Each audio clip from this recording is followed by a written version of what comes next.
श्रीकृष्णाच्या काळातील एक गोष्ट आहे. द्वापरयुग संपायला काही काळ बाकी होता. द्वापरयुगानंतर कलियुग सुरू होणार होते. द्वारकेत यदुसभा भरलेली होती. श्रीकृष्ण सिंहासनावर बसलेले होते. त्यांच्या शेजारी उद्धवही होता. त्यावेळी नवनारायण तेथे आले. कवी, हरी, अंतरिक्ष, प्रबुद्ध, पिपलायन, अविरहोत्र, दुर्मिल, चमस व करभाजन हे 9 जण नारायणाचे कार्य करत असत. म्हणून त्यांनाही नारायण म्हणत. यदुसभेत नवनारायणांचा प्रवेश होताच श्रीकृष्णाने त्यांना त्यांच्या आसनावर बसवले. त्यांची पाद्यपूजा केली. त्यांना क्षेमकुशल विचारले. श्रीकृष्णाने त्यांना मुद्दाम आज आमंत्रण पाठवून बोलावून घेतले होते.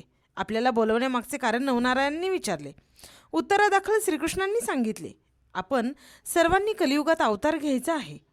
कवीने मच्छिंद्रनाथ, हरीने मच्छिंद्रनाथांचा शिष्य गोरक्षनाथ, अंतरिक्षाने जालंधरनाथ, प्रबुद्धाने जालंधरनाथाचा शिष्य कानिपनाथ, पिपलायनाने चरपटीनाथ, अविरहोत्राने वटसिद्ध नागनाथ, दुर्मिलाने भर्तरीनाथ, चमसाने रेवणनाथ आणि करभाजनाने गहनीनाथ या नावाने तुम्ही सर्वांनी अवतार घ्यावेत.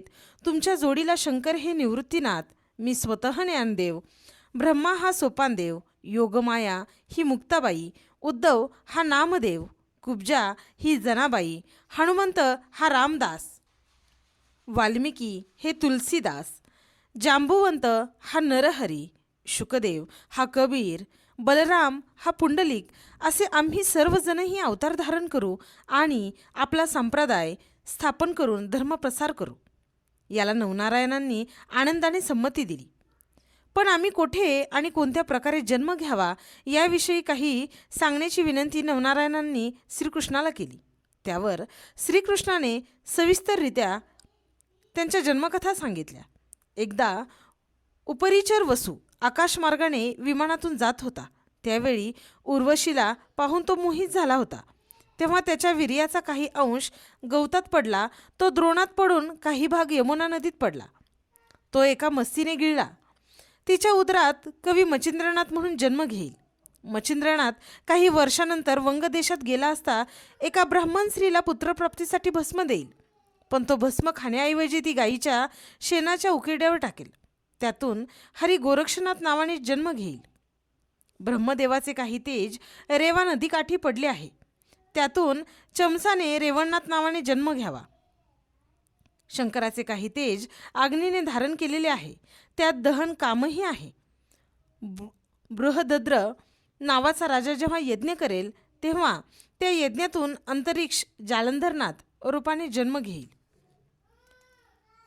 जन्मेजयाचा सर्पयत्रात अनेक सर्प मारले गेले. त्यांचे ब्रह्मतेज रेवा नदीत पडले. त्यातील काही भाग पद्मिनी सर्पिणीने गिळला. आस्तिकाने ते पाहिल्यामुळे त्याने तिला वटवृक्षांच्या ढोलीत लपवले. तिने टाकलेल्या अंड्यातून अविरहोत्राने वटसिद्ध नागनाथ म्हणून जन्म घ्यावा. दक्ष यज्ञाच्या प्रसंगी सर्व देव जमले होते. पार्वती, ब्रह्मदेवही त्यात होते. पार्वतीच्या सौंदर्यामुळे ब्रह्मदेवाच्या शरीरातून वीर्यरूपाने तेज प्रकट झाले. लाज वाटल्याने त्याने ते पायाने चिरडले. त्यातून 60 सहस्त्र वालखिल्य ऋषी निर्माण झाले. तरी वीर्याचा काही भाग उरला. तो भागीरथी नदीत पडला. नदीच्या काठावर असणाऱ्या दर्भाच्या बेटावरील वेलीवर ते वीर्य चिकटले. त्यातून पिप्पलायनाने चरपटीनाथ रूपाने जन्म घ्यावा. सूर्य तेजापासून कुंभामध्ये अगस्त्यांचा जन्म झाला होता. त्यातले काही तेज सूर्यकिरणांद्वारे किलक ऋषींच्या अंगणात ठेवलेल्या भिक्षापात्रात पडले. त्यात दुर्मिलाने भर्तरीनाथ म्हणून जन्म घ्यावा. सरस्वतीच्या आकर्षणाने विश्वाचे तेज उत्पन्न झाले. ते हिमालयातील अरण्यात झोपलेल्या एका दिग्गजाच्या कानात पडले. त्यातून प्रबुद्ध मुनीने कानिपनाथ नावाने जन्म घ्यावा. गोरक्षनाथ एकदा वाळूची मूर्ती तयार करेल. विष्णूच्या प्राणप्रतिष्ठेसाठी तो जेव्हा मंत्र म्हणेल तेव्हा करभाजनाने गहनीनाथ नावाने त्या मूर्तीतून जन्म घ्यावा. नवनारायणांनी आपल्या भविष्यात कोठे जन्म घेऊन कार्य करायचे आहे हे श्रीकृष्णांकडून ऐकले. सर्वांनी एकमेकांना नमस्कार केला. त्यानंतर नवनारायण मंदराचल पर्वतावर गेले. शुकमुनींप्रमाणे त्यांनीही वेगवेगळ्या गुहांमध्ये जाऊन योग समाधी लावली आणि सर्वजण आपापल्या जन्माच्या वेळेची वाट पाहू लागले. कवी ऋषी ध्यानस्थ होते. एकदा त्यांना यमुना नदीतील ब्रह्मतेज गळालेली मत्स्य दिसली.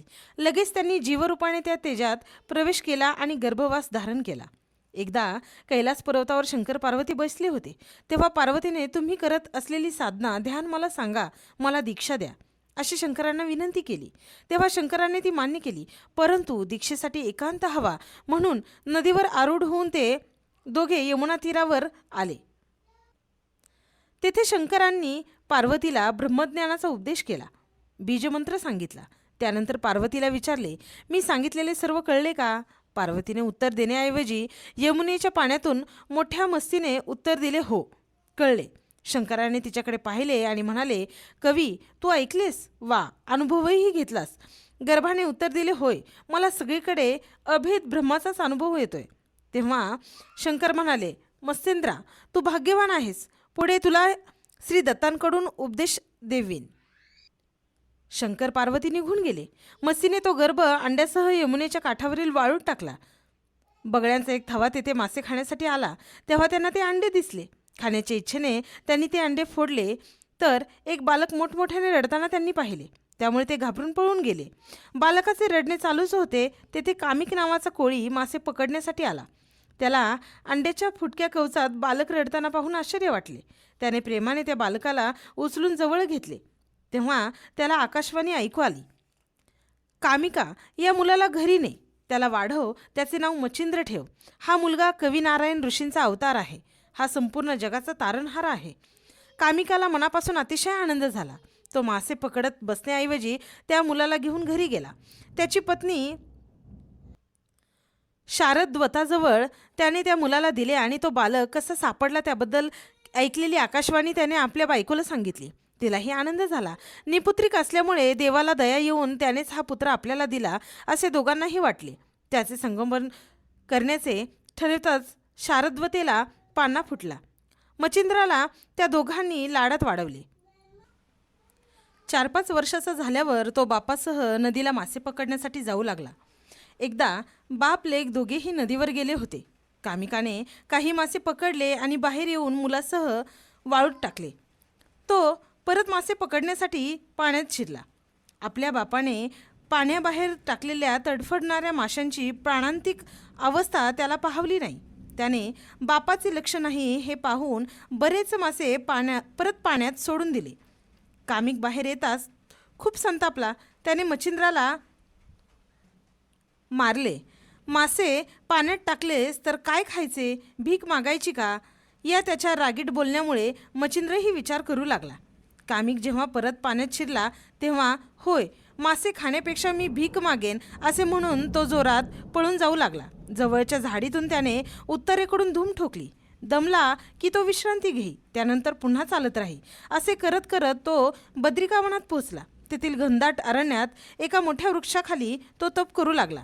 निराहार राहून 12 वर्षांचे तप त्याने पूर्ण केले. त्यामुळे हाडाच्या सापळ्याप्रमाणे तो दिसत होता. अगदी क्षीण झालेल्या मच्छिंद्रावर प्रसन्न होऊन श्री दत्तात्रेय व श्री शंकरांनी त्याला दर्शन दिले. या अध्यायाच्या नित्य वाचनाने व श्रवणाने घरातील संबंध बाधा नष्ट होते.